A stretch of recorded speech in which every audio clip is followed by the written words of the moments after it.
I want to talk to you about Bedouin marriages. Bedouins are nomadic tribal communities spread around the deserts of the Middle East. And in a Bedouin wedding, such as the one that you see on the picture, the whole tribe comes together for a week-long celebration of a new beginning. Two people uniting their fates to build a new family and to bring to this world healthy, happy children.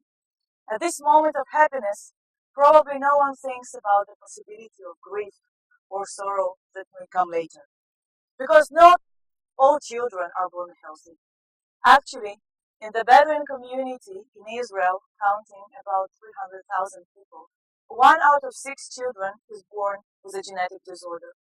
From deafness to heart defects to neurological disorders, these disorders cause intense and severe pain to the child and to his parents. And this is not unique only to the Israel Bedouin community, where 4 out of 5 people carry some form of a genetic disorder. Among the 21 million Bedouins around the Middle Eastern countries, millions of children are born sick, and the child mortality rates are alarmingly high. This story I heard from a young Bedouin doctor named Yasmeen Abu-Fraiha, who I met a bit more than a year ago in a program called Our Generation Speaks. Every year, Our Generation Speaks brings young entrepreneurs from Palestine and Israel to here, to Boston, to build bridges not by just sharing narratives or connecting to each other, but by working on real social ventures which they afterwards go on and implement in the region.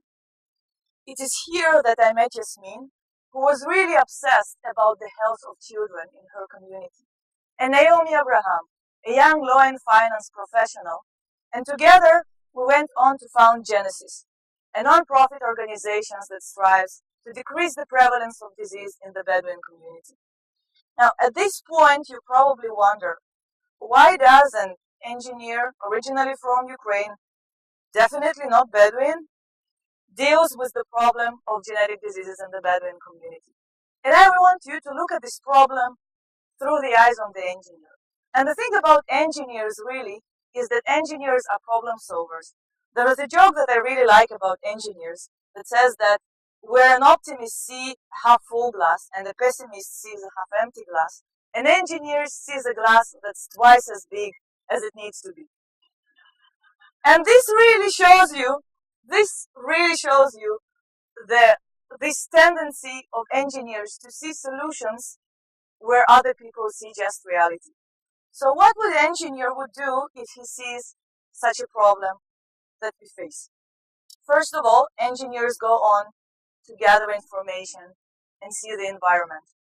And the story here really begins with the marriage. Actually, it begins a bit before, because most of the Bedouin marriages are arranged, and the majority of people in the community marry someone from their own tribe. 60% of Bedouin young marry one of their cousins. So with such close common ancestors, it's clear that the risk of the couple to carry the same genetic disorder would be relatively high. And in this case, a chance to bring a child affected with the disorder is about 1 in 4. So the logical solution in this case would of course be for both partners to do a genetic test to understand, are they having any risk to bring a disorder-affected child to the world. But the stigma connected to genetic disease in the Bedouin community is so strong that not only people not do the test, even in the rare cases they do go to the clinic to make a genetic test, they would not share this information with their family or with the future partner. And actually, even coming to a clinic for a test is a very serious risk for a young Bedouin's reputation. It could devastate his chances to marry later in his life. So let's look at, again, as an engineer, and decompose the problem into separate components. The young Bedouins are not aware what a genetic disease is and what are its causes and how can it be prevented. They do not do the actual test.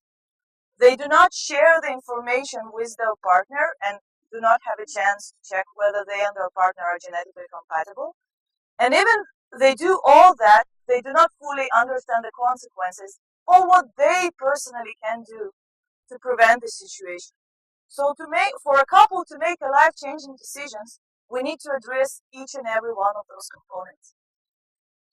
Next, to understand how these components can be addressed the best, we need to look how other communities have faced this problem and what they have done to solve it. So the Dor Yesharim organization, working in the Ashkenazi Jewish community, managed to almost eradicate Isaacs. How did they do it? By partnering with the religious leadership and introducing a novel matching system. The Saudi Arabia government managed to drive down the beta thalassemia ratings by introducing mandatory genetic tests for the couples for all the population. But would this solution work as is in our context, our community, our environment? Not necessarily. Would the solution that worked well in the United Jewish Ashkenazi community work well in tribal Bedouin one?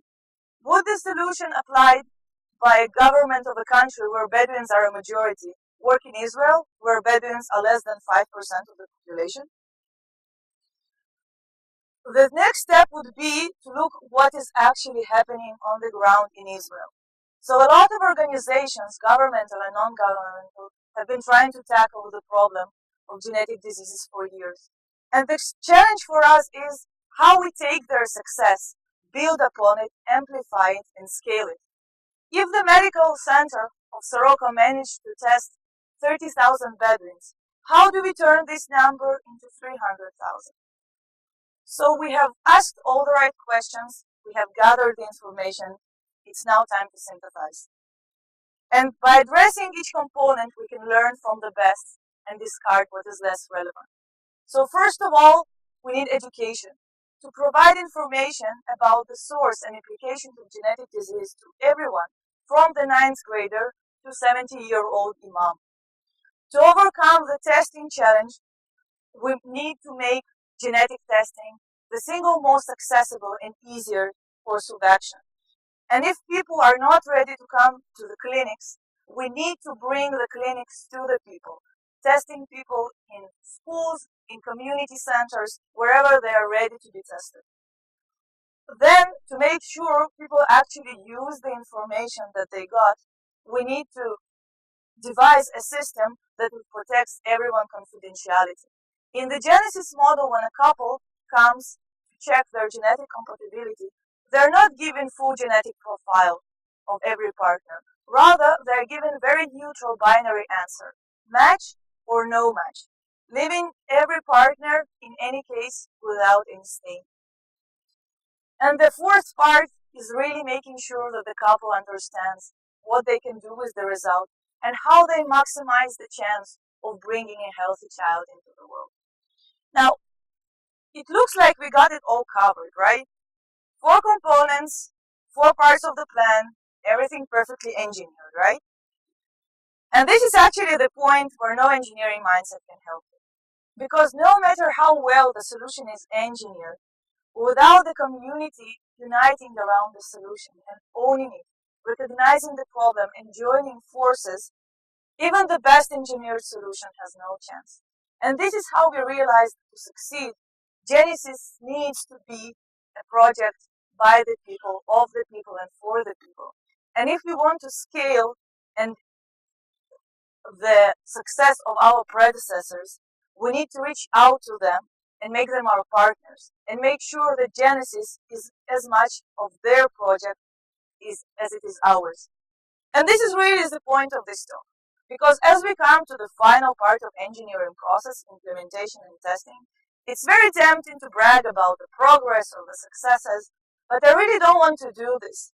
Because is this story really about us? Is it about how an engineer from Ukraine and a religious lawyer from Sephardi community joined the Bedouin doctor to help the Bedouins? I really don't think so.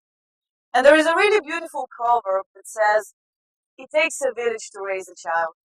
And the meaning is that really, to raise happy and healthy children, all the community needs to unite and join forces.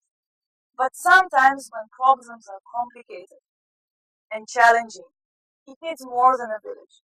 Everyone needs to join in. The academia, the government, the hospital, the teachers, the lawyers, the educators, the imams. Everyone needs to come together for the solution to really to be implemented and to succeed.